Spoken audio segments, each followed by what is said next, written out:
First Gen Wealth, we talk about an entrepreneur's journey to creating wealth. I've got a lot of friends, a lot of colleagues, a lot of peers that they're brought up with money and the ability to handle and figure that out. Finding dollars has always been easy. Finding a deal, making money, I can do that. What to do with it to make it continue to earn so we do have that generational wealth, that's the missing piece. We want our money that we've earned through blood, sweat, and tears to now go to work for us. So that money is making money while we're sleeping.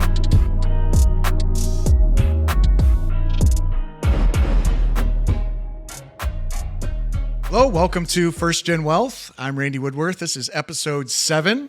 We talk about trying to create wealth for you that you can pass down to your family, hence generational. We focus on people that are doing it for the first time, meaning nothing was handed to them. They've built something that they're trying to continue to build or starting to build that can be generational, passed down to their kids or their grandkids or both, hopefully. Today, I'm joined by somebody that a lot of people in my market know well. He's built a business that is very successful. Had some ups and downs. We're going to talk about that. Today's guest, Mark Agnew. Thanks for coming on, buddy. Thanks for having me. How many podcasts you been on, Mark? This is my second one. Oh, who else you been on? No Easy Way Out. Never heard of it. No Easy Way Out. Tony, he's great. Tony, I was a guest there. I think number 2 actually on that podcast. But yeah, so good. So you're seasoned. You're a seasoned vet at this game. So Mark owns Agnew Graphics. Recently started to expand and build a real estate portfolio. And Mark, I know it. You and I have been friends for quite a while. Close friends for about 2 days now. We know each other really well, but I don't remember. I don't know exactly your story of how you got started in Agnew Graphics. So why don't you kind of give that condensed version of how it started?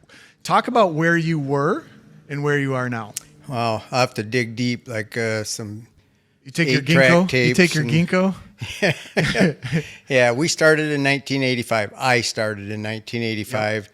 Yep. Was up in Chesaning, and my dad taught me how to pinstripe cars with vinyl. So that's the genesis, is the pinstriping. That was it. Yeah. And I started pinstriping cars for friends, and that led to window tinting.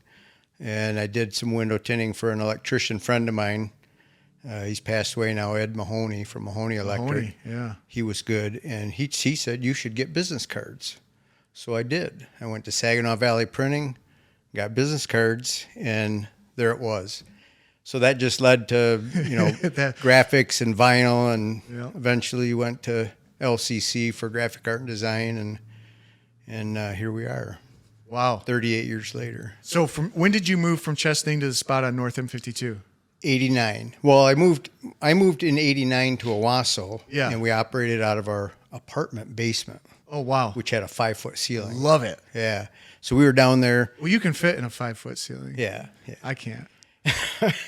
Well, we were coating signs, and we were buying vinyl lettering from a place in Detroit. Okay. That would ship them to us, and we'd letter them, and we were doing a bunch of signs. And cool. Next thing you know, we're in a different apartment. It had a 2-car garage, and from there, we went to the North 52 location, which Jimmy Hahn owned. Right. And we were there 20 years, maybe 21 years. Right. Yeah, you had a lot of stuff in there. Yeah. I mean, that you had stuff from probably when you originally moved still on the shelves. Yep. You were there 21, 22? 20 or 21. I can't. We were out of there in 17 or 18. 17. Yeah. So, man, that was a long time at that location. I know. I didn't think it would ever. I was trying to buy the building. Yeah. But it was out of reach because, good corner. A bigger organization was. It's a hospital. In the works. It's hard to compete. It's hard to compete with a hospital building like they are with their neurology center and their cancer center. Been great for Owasso, but not great for you to try to purchase a building. By the way, that sucked anyway. It wasn't ideal. You guys had outgrown that probably in 1999. Oh, yeah. And you were still there. I mean, I remember going to, to give you orders and Stop. Your dad's trying to get in.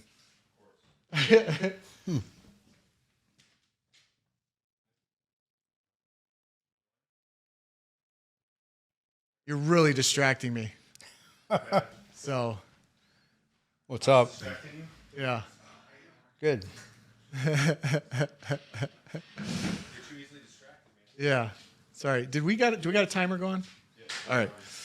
All right. So you'd probably outgrown that place in like 1999, because I remember going in there and order signs or various whatevers, because I've been getting stuff from you for years, since Woodworth Commercial started, for sure, which was 2010. I think you were with another real estate company. LaValle. No, Yeah. you were doing LaValle, my 4x8 LaValle signs. So Right. that would have been like 03, 04, 05. Long yeah. time ago. Pretty signs, that black and white and red. Yeah. Anyway, but I knew then, like you were out of that. You had outgrown it, and like you and Kyle and Corey, of course, your son, all crammed into that space and didn't really have room to wrap vehicles in there. But it's tough to make a move, right? So you were kind of forced into that move, though. Yeah. Yeah. Well, we found a place before we got to the big move. Yeah. We were forced to find a place to do the bigger trucks. The wraps. And another friend of mine, Rich Tipton, who's Yep. also passed away, Yep. we would rent his building from him a day at a time, Yeah. $100 a day. And we found that we were using it 7 to 12 times a month. Wow. And he loved it. When we were there, he was just watching, and it was really cool. And when he retired, he just called me and said, "I want you to have the building." That's awesome. So we got the building. So that was real estate purchase, commercial real estate that was purchase number number one. one. Yeah. And that was probably 15, wasn't it? 16.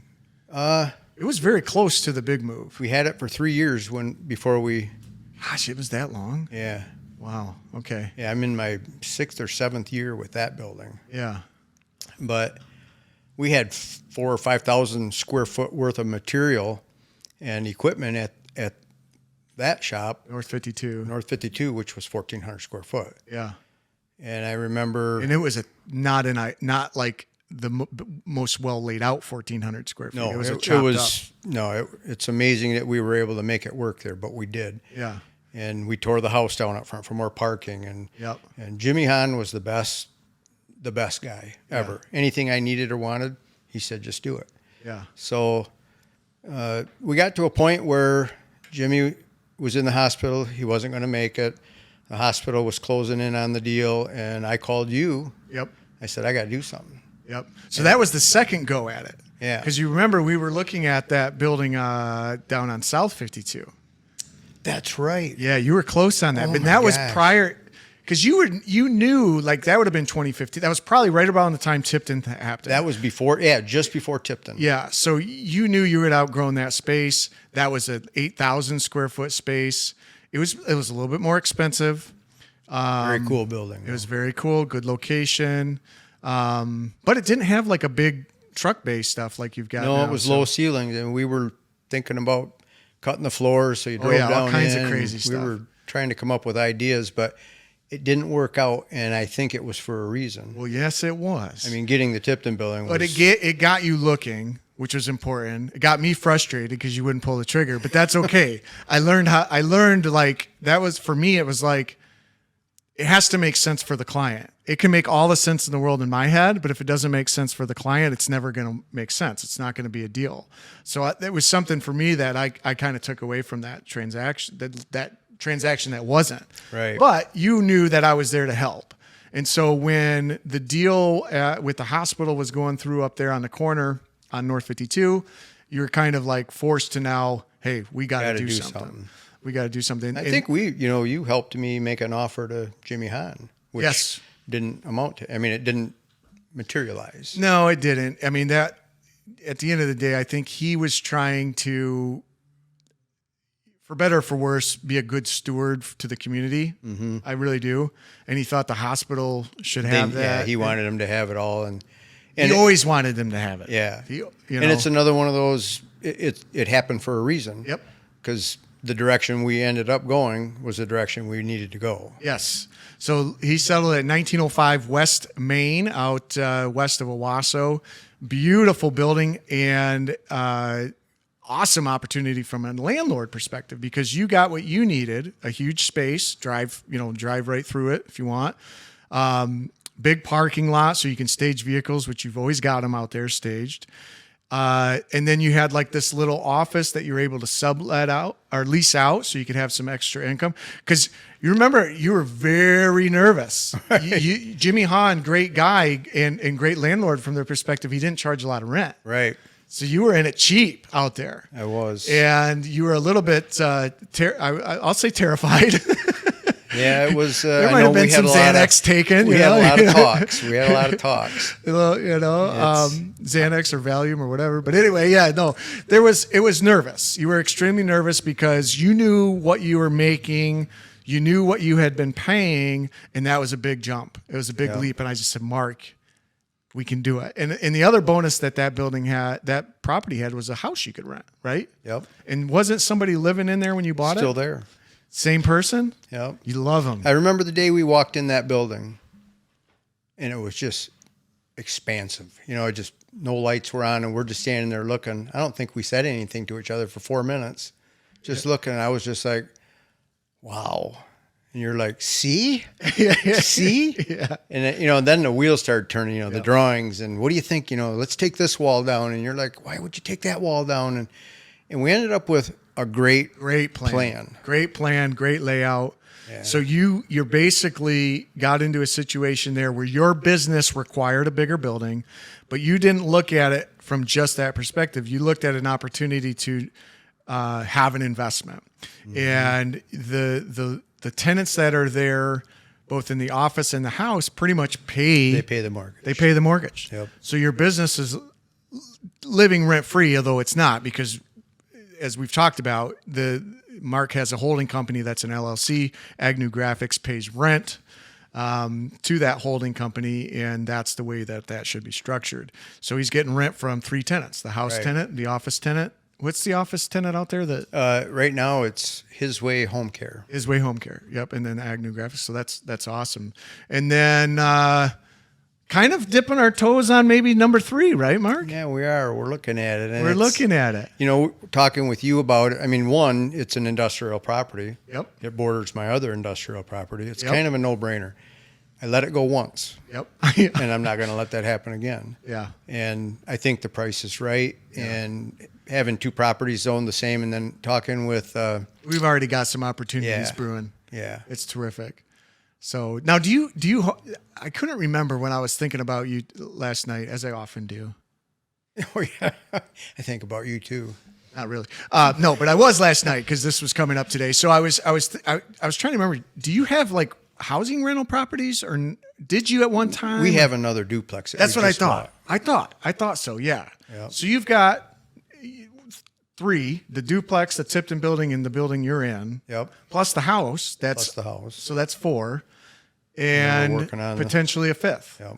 So from a tenant perspective, you've got 3 on 1905, 1 on, you've got so you converted the Tipton buildings on Chestnut Street. Correct. And you do outdoor storage for RVs. Yep. Great business. Low, like no overhead. Right. There's no maintenance there. You never have to change a water heater or furnace in the parking lot. Nobody's toilet gets plugged in a gravel parking lot. Right. You did spend some money putting some gravel in there. We did. Looks great. Got room for 30 RVs back there now. Mark has room for 30 RVs if you're looking for outdoor storage. So that's that other hat, because you could just be like a lot of business owners, Mark, and just stay in your lane and punch out stickers and signs and, do that and not ever venture out. And it took some coaxing and a lot of it was out of necessity, but you ventured out. And now it's getting easier for you to see things from that perspective. Yep. And you've got that kind of right brain look at real estate where you see opportunity. You have a building on Chestnut that you're utilizing because it's something you can wrap semis, right? That was the main purpose. Well, then you got all this extra land. Well, what do I do with it? I start making money on it, charging $45, $50, whatever it is to park an RV. It needs to pay for itself. Yeah. And now, you're starting to build something that those grandbabies are going to be able to have. Yeah. You know, you've got three kids. Yep. How many grandkids? 7. 7 grandkids. Papa Mark. What do they call you? Papa. Papa. That's what I thought. Yeah. I call him Maggie. Yeah. That's Mark Agnew, Maggie. Maggie. I don't know. I and love that it. started 10 years ago. Yeah, that did. That started during Campaign for Shane, I think. Yep. Yeah. I watched that video again. I don't know how I Which didn't throw one? my back out. Oh, when they announced? Yeah. So Mark is a former Mr. Owasso, raised a record whopping 103. 103, 770 and 2 cents. 103,772. That's a ton of money in 30 days, 30 days. Yeah. 30 Huge number. Probably that record will never be broken unless I run. But former Mr. Owasso, always a Mr. Owasso now. And yeah, you won. They announced your name and I come running out and I wrapped my arms around you and lifted you up and carried you across. I must have been 10 years ago because my back was still young. That was an amazing night. I mean, it was a really sad subject, Yes. you know. Yeah. But we did it, Yep. and we did it for the family, and now they have a perpetual scholarship that will never Legacy. go away. Yep. You set up a scholarship fund for PFC, Private First Class Shane Cantu, who was KIA in Afghanistan. And that was, I remember, you know, I've been to that Kerwood parade. I don't even know how many times, right, throughout the years. And when you come walking through and they were like, I don't know, it was like waving the flag. I don't know, dude. It was like one of the most emotional things I've ever witnessed. Yeah. It was an emotional time. That was pretty recent, like right after he was killed. And Yeah, wasn't even let's see, he was KIA in 2013, and we did the Mr. Owasso in 14. And set up a scholarship fund for kids that are going into Military, police. any sort of law enforcement, I Yeah. believe is how it is. So that Yeah. you can get a scholarship through the Shiawassee Community Foundation. Yep. So it's perpetual. It'll be here long after you and I are gone, which is amazing. Yeah, they've given away $2,000-3,000 a year for the last 10 years now, or 9 years. And Mark is as many of you know, is one of these guys around town that always gives, whether it's time or money. He is a giver, and we say this all the time, you know, and it's biblical. Like you get back what you give tenfold, right?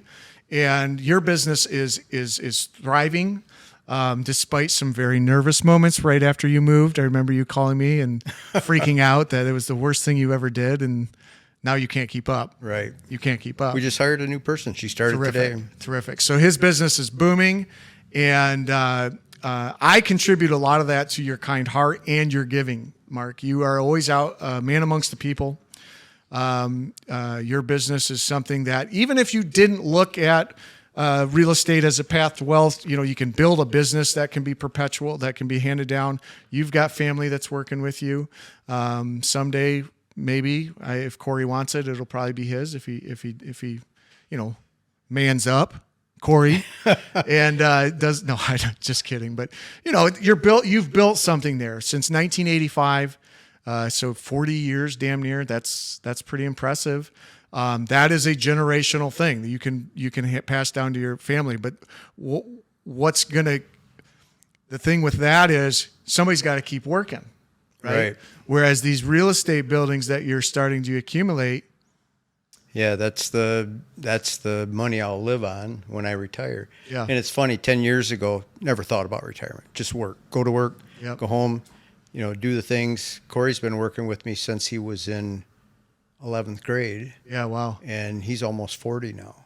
Wow. And wow. He's up front running the show. Yep. I'm in the back just working on quotes, supporting the team, property maintenance, mowing, painting. Yeah, you're doing what you want to do. I'm starting to take those steps back. Absolutely. While as you he's should. taking those steps forward. And eventually, it will be his. Yeah. And the rents will, you know, that's the retirement. Those will be yours. But then, you know, they'll either eventually be his as well, or the 7 grandbabies will each get a little slice of the pie. Yeah. You know, but you've built something through business and investment that is going to outlive you, and through your charitable gifts and your hard work. your legacy in this town will be around for a very long time, Mark. Yeah, thanks. Very awesome. Very awesome. So anything else? Like, can we sell you something else while you're here? Or Yeah, you never know. That's right. Well, good luck, buddy. I appreciate you. You know that. I hope you know that. We enjoy our banter. I appreciate the random calls that are inappropriate from you on occasion. Keep those coming. You know what I'm talking about. Yeah. And no, I just applaud you, Mark, because I don't know. Maybe you do, maybe you don't. But a lot of times people go through life and they don't realize the impact they're having in a community. Your impact in our community is going to echo through time. It really, truly is. Yours too. I mean, I can think back 10 years ago when we were doing some of this stuff, and I didn't realize where it was sending me, where it was putting me. Yeah. And now I see the result of that. And I know when I call you to make things happen, we make it happen. Yes. And that's the cool part. Yeah. People, you got to act, right? Yep. So, bravo, buddy. I don't know. I mean, all of you, I respect you. I love you as a brother. I've got your six always. And we appreciate you in this town. Let's keep building, bud. Yeah. Let's keep building something that, the grandbabies can maybe work a little less hard than you did. I know you're a hard worker. Always have been, right? Had to. Yeah. Yeah. But, you built it. Yep. It's terrific. Congratulations. Hey, man. Mark, thank you for coming on. Anything you want to add? No, this is great. I'm just soaking it up. Yeah, I'm just lapping it on you, baby. You're so great, but you are. I'm not trying to be, facetious here. I mean, like I know that you're one of those community members that people talk about in a positive light, and that's good. You got to give back. Yeah. You can't take it all and not give back. Yeah. And that's part of being successful. Yeah. Yeah. Well, you've done it. You're doing a great job. Keep it up. Look forward to, at least, 3-4 more years working with you. I'm guessing 10 to 15, Yeah. And then as the torch passes, we're going to continue to work with Corey and help him grow and do what we can there. And then, one of the 7, we'll end up with it, or a couple of them will. That's Hopefully awesome. one day we'll be having a margarita down in Key West somewhere, you and I. That could happen next week. Yeah. I mean, Delta points. I don't. Probably leave Thursday. I got to be in Miami on Thursday night. All right. So I'm halfway there. Gilbert's. Yeah, I'm almost there, man. I got a real estate conference in Miami Friday and Saturday. So yeah, I'll be down there. All right. Well, thank you guys for tuning in. Mark Agnew, my guest. Love him like a brother. This has been First Gen Wealth. I'm Randy Woodworth. Tune in next time, Wednesday at noon. Not sure who the guest will be, but it's going to be awesome.